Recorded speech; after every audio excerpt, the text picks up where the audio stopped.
If you are preparing for graduate marine engineering entrance exams and interview, do not miss this video. तो आज इस video पे हम लोग बात करेंगे जीएमई इंटरव्यू टिप्स। नंबर 1, आपकी कमांड होनी चाहिए soft skill. Soft skill means what? आपको पता होना चाहिए कि how to introduce yourself, why do want to join merchant navy, what are the different challenges in maritime industries, what are your weaknesses, what are your strength, and most important your body language, most important your haircut. आपकी proper haircut होनी चाहिए, मूछ दाढ़ी कुछ भी नहीं होनी चाहिए, बियर्ड नहीं होनी चाहिए। कहीं ना कहीं सॉफ्ट स्किल में अपीयरेंस भी एक one of the most important role play कर रहा होता है। एंड आपकी इंग्लिश, आपकी डिलीवरी एक्शन ठीक ठाक होनी चाहिए, सेंटेंस फ्रेम करना आपको आना चाहिए। ऑलवेज रिमेंबर, जब भी आप ग्रेजुएट मरीन इंजीनियरिंग इंटरव्यू में जा रहे हो तो आपकी सॉफ्ट स्किल में कमांड होना इसलिए इंपॉर्टेंट है क्योंकि आप ऑनबोर्ड शिप में डिफरेंट नेशनैलिटी के साथ इंटरेक्ट कर रहे होगे। सो ये one of the most important thing है। एंड इस पे बहुत ज्यादा कंपनी इसलिए भी फोकस कर रही होती है, कल को आप फोर्थ इंजीनियर बनोगे, थर्ड इंजीनियर बनोगे, वेरियस सर्वे होते हैं, लाइक बंकर सर्वे होते हैं, डिफरेंट पोर्ट इंस्पेक्शंस होते हैं, तो वहां पर एक इंजीनियर ही लीड कर रहा होता है, सर्वेयर को समझा रहा होता है, पोर्ट इंस्पेक्टर्स को समझा रहा होता है, things and everythings machineries related to cleanliness. तो वहां पर आपकी जो लैंग्वेज होता है ना, इंग्लिश लैंग्वेज होता है, इसलिए कंपनी आपको काफी ज्यादा जज कर रही होती है सॉफ्ट स्किल से। क्लियर? Number 2, technical. अब टेक्निकल जो ये डिफरेंट पार्ट्स में डिवाइडेड है। Number 1 part mechanical, number 2 part marine, number 3 electrical. Mechanical, marine, electrical. अब आपको टेक्निकल में भी अपनी बेस और फाउंडेशन को स्ट्रॉन्ग रखनी होगी। एंड ये जो मैं आपको आज इंटरव्यू टिप्स दे रहा हूं ना, ये इतनी आपकी वैल्यू ऐड करेगी इंटरव्यू में कि आप इजीली इंटरव्यू को क्रैक कर सकते हो, बट आपको मेहनत करनी होगी। ऑलरेडी एसएमबीडी मरीन एकेडमी में लास्ट 6 मंथ में हम लोगों ने 85 प्लस जीएमई रिजल्ट्स दिए हैं, और कहीं ना कहीं हम लोग कुछ इसी तरीके से टिप्स यूज कर रहे होते हैं अपने स्टूडेंट्स पे, उनको फीडबैक दे रहे होते हैं, रेगुलर बेसिस पे मॉक इंटरव्यू हो रही होती है। अगर आप हमारे बैच ज्वाइन करना चाहते हैं, अप्रैल बैच, तो नीचे दिए गए नंबर पे आप कॉल करें। टेक्निकल की बात करता हूं तो मैकेनिकल, मैकेनिकल मतलब आपने जो मैकेनिकल इंजीनियरिंग में पढ़ा है, वेरियस सब्जेक्ट्स आपने पढ़ा होगा मैकेनिकल इंजीनियरिंग में, like internal combustion engine, thermodynamics, fluid mechanics. Clear?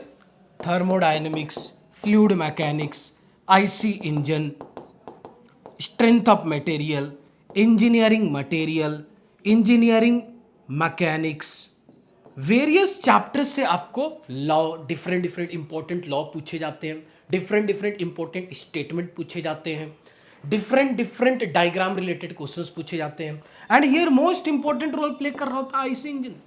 एसएमबीडी marine academy में 45 डेज की सिर्फ क्लासेस होती है आईसी इंजन्स की, जहां पर हम लोग 4 stroke 2 stroke engines related things discuss करते हैं। Nowadays mostly frequently and always asked questions होता है 2 स्ट्रोक इंजन से। Clear? So IC engines one of the most important role play करने वाला है। अब बात आता हूं मरीन। कहीं ना कहीं जीएमई स्टूडेंट्स आउट इसलिए भी होते हैं क्योंकि उनको मरीन इंजीनियरिंग रिलेटेड नॉलेज नहीं होती है, और नाउ अ डेज आपको मरीन इंजीनियरिंग रिलेटेड काफ़ी क्वेश्चंस पूछे जा रहे हैं। एसएमबीडी मरीन एकेडमी के काफ़ी सारे स्टूडेंट्स इंटरव्यू देने जाते हैं, तो हम लोग उनसे फीडबैक ले रहे होते हैं। इसलिए आपको जो भी कंटेंट मैं डिलीवर कर रहा हूँ एक जेन्युइन कंटेंट है। कहीं ना कहीं कंपनी से फीडबैक ले रहे होते हैं कि आप एक जीएमई स्टूडेंट में जब आप इंटरव्यू ले रहे होते हो तो सबसे ज़्यादा क्या क्या देख रहे होते हो, तो वो सब चीज़ें मैं आज आपके साथ डिस्कस कर रहा हूँ। तो जब मैं बात कर रहा हूँ वालम जैसी कंपनी की, विल्हमसन जैसी कंपनी की, आईएमएस गोवा में जो टॉप लेवल कंपनी आती है, स्कॉर्पियो रिलेटेड कंपनी, और virus steam ship companies, Anglo western, तो ये जो वर्ल्ड क्लास कंपनी है, जब आप इसके इंटरव्यू में जाते हो तो वहां पर आपको मरीन इंजीनियरिंग रिलेटेड क्वेश्चंस पूछे जाते हैं। Marine engineering related questions means auxiliary machineries such as fresh water generators हो गए, ऑयली वाटर सेपरेटर्स हो गए, क्लियर, प्यूरीफायर हो गया, बॉयलर हो गया, कंप्रेसर्स हो गया, एंड थोड़ी डीप क्वेश्चंस पूछे जा रहे हैं। अभी डाइमिको की इंटरव्यू थी, एक स्टूडेंट से पूछा गया tell me the purpose of 3-वे valve in oily water separator, what is the purpose of ODME. अब जब जीएमई स्टूडेंट्स की बात आती है, वो लोग इसके बाद उनकी सोच जाती ही नहीं कि और मुझे क्या पढ़ना है, इतने में ही अटके रहते हैं। और उसमें से भी मैं 100% मैं बिलीव करता हूं कि आईसी इंजन अगर आप सेल्फ प्रिपरेशन कर रहे हो तो आपकी आईसी इंजन की हालत बहुत खराब होगी, बहुत ज्यादा खराब होगी। अगर मैं अभी पूछूं कि tell me the function of lower scraper ring, tell me the function of upper scraper ring, tell me the function of sealing ring, तो कहीं ना कहीं आप ब्लैंक होगे। एंड ये रिसेंट क्वेश्चंस है टॉप क्लास शिपिंग कंपनीज की nowadays, yes recent questions है। तो fresh water generator, oily water separator, purifier, boiler, compressor and भी डिफरेंट एडवांस्ड मशीनरी से पूछा जाता है, जैसे आईसीसीपी, एमजीपीएस। सो अब जो थिंग्स चेंज हो चुकी है, 2017-18 वाला जमाना है नहीं, तो अब कंपटीशन बढ़ रही है। नाउ नेक्स्ट इंपॉर्टेंट, जहां पर मैकेनिकल इंजीनियर्स को डर लगता है, एंड वो टॉपिक है इलेक्ट्रिकल। अब इलेक्ट्रिकल में आपको इलेक्ट्रिकल मशीन्स प्लस इलेक्ट्रॉनिक्स से काफी क्वेश्चंस पूछे जाते हैं। इलेक्ट्रिकल मशीन से आपको पूछे जाएंगे AVR, brushless alternator, 3 phase induction motor, single phase induction Motors, DC machines, transformer, clear. And जब मैं बात करूं इलेक्ट्रॉनिक्स से, diode related questions, half wave rectifier, full wave rectifier. तो कहीं ना कहीं अगर आप में इतनी थिंग्स में कमांड है तो आप इंटरव्यू को इजीली क्रैक कर सकते हो। अगर आप ये सोच रहे हो कि मैं अपनी एक अटेम्प्ट देकर देखता हूं, 2 अटेम्प्ट देकर देखता हूं, 3 अटेम्प्ट देकर देखता हूं, तो आप ये सोचो आपकी एज क्या हो रहा है, आपकी एज लगातार बढ़ती जा रही है। लगातार बढ़ने से क्या होगा, धीरे धीरे स्लोली आप कुछ कंपनीज की स्पॉन्सरशिप एग्जाम्स एंड इंटरव्यू के लिए एलिजिबल नहीं होंगे। कुछ कंपनीज की मैक्सिमम एज 25 होती है, कुछ कंपनी की मैक्सिमम एज 24 होती है, कुछ कंपनी की मैक्सिमम एज 26 है, and at the end max to max last क्या होता है, 28 ईयर्स एज होता है, क्लियर। एंड आपको यह समझना होगा, अगर आप अपनी प्रिपरेशन में 1 साल डिले चल रहे हो, 1 साल तो बहुत बड़ी फिगर में ले रहा हूं, अगर आप 6 महीने भी डिले चल रहे हो, तो 6 महीने अगर आप पहले सिलेक्शन लेते हो तो एक 4th इंजीनियर की सैलरी 2 लाख पर मंथ होती है। मतलब आप कहीं ना कहीं 12 लाख पर एनम लूज कर रहे हो साल में। आपको ऐसे कैलकुलेशन करना होगा। अगर आप इतनी लूज कर रहे हो और आप एक ऐसे प्लेटफॉर्म पे आते हो जहां पर आपको ऑफलाइन एजुकेशन मिल रही है, एक रियल बेस्ड इंटरेक्शन हो रहा है फैकल्टी के साथ, प्लस एक मॉक इंटरव्यू हो रहा है जहां पर आपको डेली बेसिस और वीकली बेसिस पे मॉक इंटरव्यू हम लोग कंडक्ट कर रहे हैं, डेली बेसिस पे लेक्चर्स हो रही हैं एंड मॉक टेस्ट हो रहे हैं। कभी सिनर्जी वाली मॉक टेस्ट हो रही है, कभी एंग्लो रिलेटेड मॉक टेस्ट हो रहे हैं।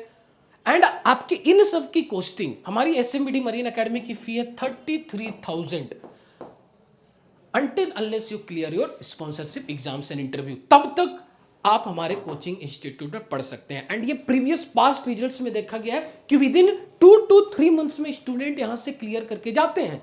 तो ऐसा क्या इस एकेडमी में हो रहा है जो स्टूडेंट 3 महीने में क्लियर कर रहे हैं, और जब बाहर खुद से पढ़ रहे हैं तो 1.5 साल लग रही है, 2 साल लग रही है, कुछ तो खास होगा।